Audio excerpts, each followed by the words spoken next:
Well, Big Brother will now be taught at a school near you. Across the country, schools are finding ways to track and monitor students inside and outside the classroom. The techniques range from chips embedded in school ID cards to GPS systems installed in computers tracking students' every move to actual surveillance cameras. And it's happening in Texas. These are the IDs students are required to carry that have tracking trips built right into them, so teachers know where their students are at all times. Well, schools say the measures will help make kids safer, but is it just going too far? To discuss this, I'm joined now by RT Web producer Andrew Blake, who just covered this story extensively on our website. Hi, Andrew. Hey, Liz. Good to have you here. My pleasure. So tell us more about these microchips. Yeah, RFID, radio frequency identification chips, and they're used pretty regularly. I mean, I have one in my pocket right now, and if you have a New York State license. Yeah. Well, take a look. I mean, I don't really want to take out my driver's license and hold it in front of the camera. All right, that's understandable. But we do have one in there, and I use it because I was born in New York State. I used to cross into the Canadian border all the time. I have an RFID chip in mine, just so that when I cross over, they know who I am, and they can go and they can scan it, and they can instantly pull up my file. You know, think of like a QR code that you see out on the street somewhere. And same concept in schools. You want to be able to chronicle as much data as you can about someone to justify some sort of good. At least that's what they're doing it for. In the case of Texas, we have a school district there where 2 schools so far this year have forced the students to wear these badges that have the cards inside of them, and they're using it as means of tracking the students so that they can try to cut down on the rampant truancy that's happening right there. Because in a lot of school districts, if you're not having kids showing up, the states aren't going to pay for the schools. The states are going to stop funding them. And this, I believe it's North Side District in Texas, includes San Antonio, I believe.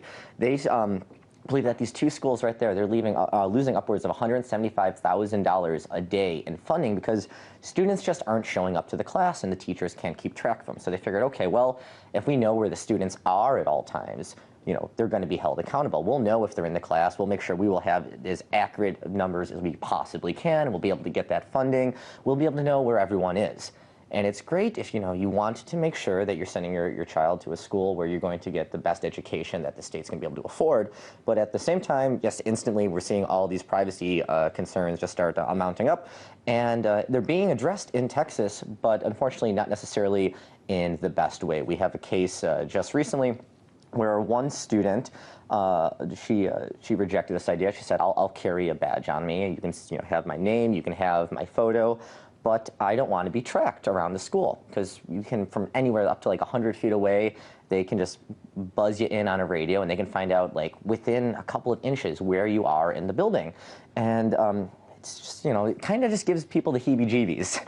Understand. So students do not have a choice. This is mandated. We're seeing that students and parents are starting to revolt slowly but surely, but so far the school district isn't really that concerned about their complaints. We have one case of a girl who said that it would violate her religious beliefs to be tracked consistently throughout the day. It would also obviously religious beliefs. Yes, I mean, I understand privacy concerns and maybe constitutional concerns, but religious concerns. The mark of the beast, to have this unknowing eye on her at all times. She said, my religion doesn't stand for it, and I don't want to have it. And the school said, okay, this is what we're going to do. You can go ahead and you can have your regular old ID badge.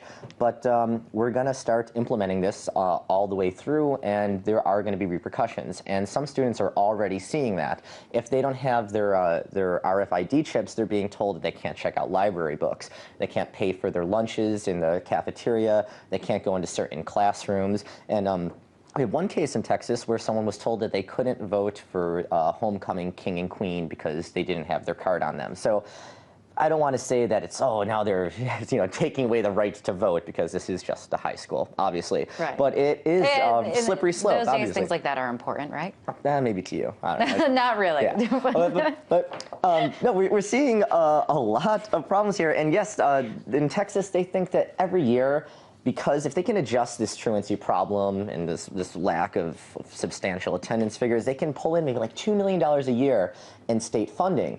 But meanwhile, they got 6,000 students, and they know where they are at all times, all the time.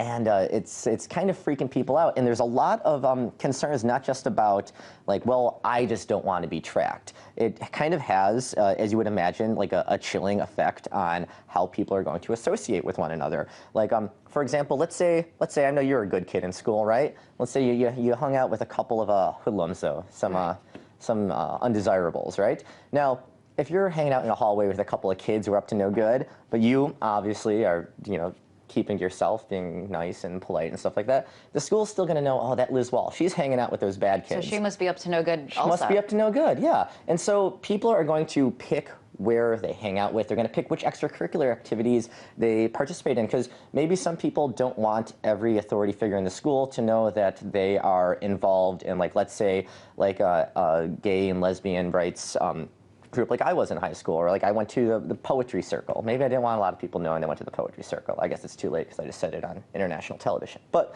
I think that you should have been proud of that. Thank you. I appreciate it. But a lot of people, though, have their concerns. They don't want everyone to know where they are, and they're worried that it's going to come back down on them, and they're going to be ridiculed. And we're already seeing they're being disqualified from participating in school-wide votes. They're being disqualified from picking up their lunches and being told that, no, you come back when you can prove who you are with a computer chip. And it has a lot of people uncomfortable. All right, right now, so as far as I know, this is only in Texas, right? There's a couple of cases of it happening in Texas. There are actually a few companies who market these devices for schools and other institutes all over the world.